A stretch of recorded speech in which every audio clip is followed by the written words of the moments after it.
I have a fairly short report tonight. The one thing that I want to do is explain to everyone, we had a water leak Sunday evening that turned the town's water off for about 2 hours. That was on a private residence's property that happened. Unable to isolate that particular block, so wound up having to turn the water off to the whole town. I can assure you that the resident is apologetic for causing that problem, and just want to put it out there that for any inconveniences, I'm sorry. I'm the resident that caused the problem. So, but anyway, we got it fixed. Everybody's water was back on, and I apologize for the inconvenience of that happening. But it was an accident. So we have started working on the budget this year. We say this every year. It's going to be hard. It's going to be hard to come up with a viable, balanced budget, trying to keep everybody's costs and things in line. We're waiting on the numbers from Alleghany County right now to have those numbers to plug in, and the number we're most worried about is the sewer treatment charges for the upcoming fiscal year. We never know what they're going to be, but that's our single largest expenditure every month, is those sewer treatment costs. We will keep everyone in the loop on that, and we will let you know when the next Finance and Budget Committee meeting will be. Probably won't be, though, until we receive those numbers from Alleghany County. So, anything you'd like to add to that, Wendy? No, sir. Kawana? No, sir. Ashley? No. Okay. And then the last thing, you know that for a long time we've been talking about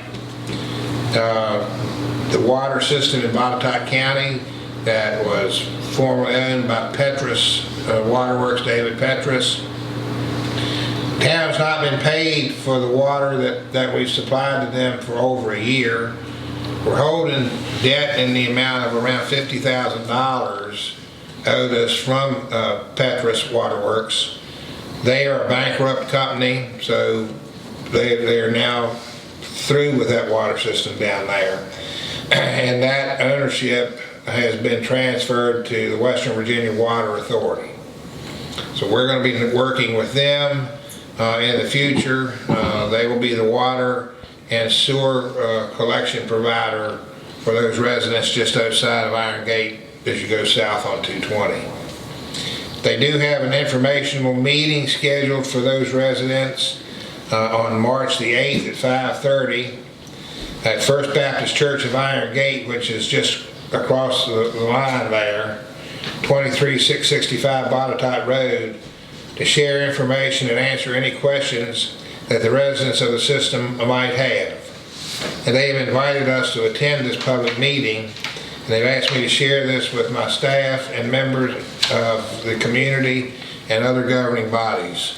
So it might be beneficial if any of us that could to show up at that meeting, just so that we can make sure that the record is straight, that it is not the town of Iron Gate who defaulted on those folks down there.